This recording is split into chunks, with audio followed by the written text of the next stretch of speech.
After spending 48 years in prison, Glenn Simmons is now a free man after an Oklahoma judge decided he would not face another trial after having his conviction vacated in July. Reporter Joe Filomeno spent some time with Simmons and his lawyer last week, and he joins us now with more on Simmons' long journey to freedom. Joel. Rich, Glenn Simmons has always maintained he was innocent of charges that he murdered a woman during a liquor store robbery in 1974. I spoke with him about his case and what he plans to do now that he's regained his freedom. I was actually and am actually innocent.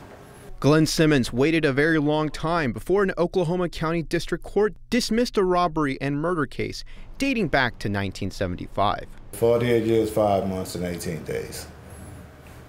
You know, a lot of people died, a lot of people was born. You know, a lot of things happened, the world changed, you know. When I come into prison, there wasn't cell phones, you know, microwaves had just come out. His attorney, Joe Norwood, claims that his client's case is history-making. With him being exonerated a couple days ago, it makes him the longest-serving wrongful conviction in U.S. history. Simmons was originally sentenced for the 1974 death of Carolyn Sue Rogers and served nearly 5 decades, some of it spent on death row. Not long after Glenn was convicted in 1975, the U.S. Supreme Court also found that Oklahoma statute unconstitutional, which really saved Glenn's life and allowed him to stay alive so that we could get to this day. Glenn sought for decades to appeal his conviction and maintained that he did not receive a fair trial. And it took so long because of procedural bars and procedural defaults.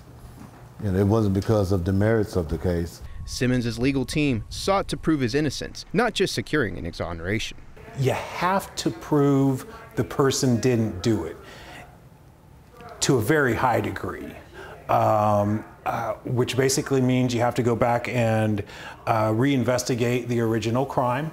Norwood claims that police arrested the wrong man and that the real perpetrators got away. And it was a couple brothers that were in Oklahoma City at the time.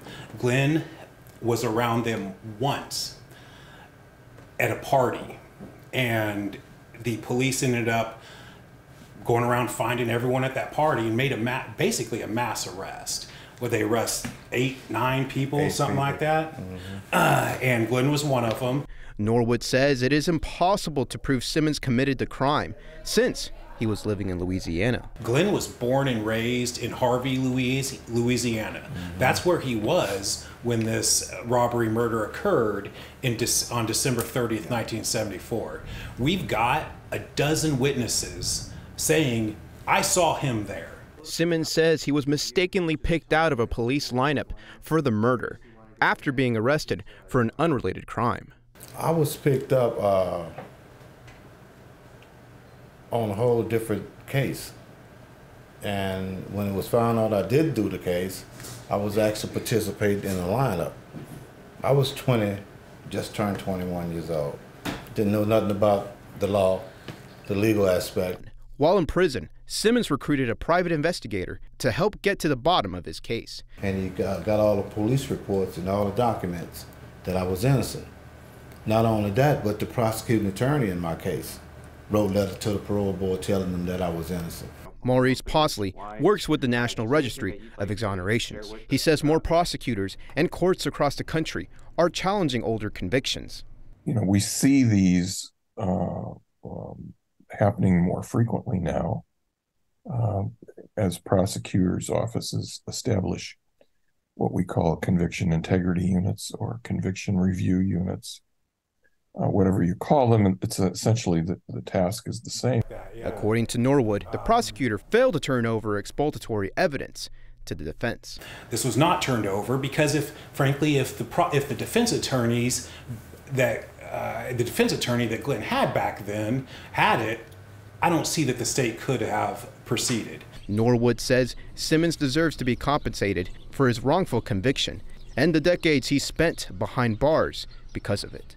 It'd be a max of $175,000. That comes down to about $2,000 for every year he did, which obviously is grossly inadequate. Joe Norwood says additional criminal justice reform could help free more inmates with stories similar to Glenn's. One of the significant reforms that I think should take place for people that have been found to have been wrong like Glenn is they shouldn't have to overcome hurdles like qualified immunity. I used to live here years ago. Andre Armstrong, a friend of Simmons, drove Glenn from Oklahoma City to the media conference in Tulsa. The two previously served jail time together. We would go to the law libraries and we learned a lot about the law, you know, especially post-convictions, you know, criminal law, of course. I fantasize about it, and it is what I expect it to be, except 100 times better. And for me, it gets better every day. As he transitions to life outside of prison, Glenn Simmons says he'll continue to rely on the support of family and friends. I had a real good support system with my family, with my attorney, and with other people, that the Virgin Hub and everybody that has, you know, assisted me. I asked Glenn Simmons what his first meal was post-jail life. He desired shrimp po' boys, fried oysters, and a beer, reminding him of his old home in Louisiana. Rich.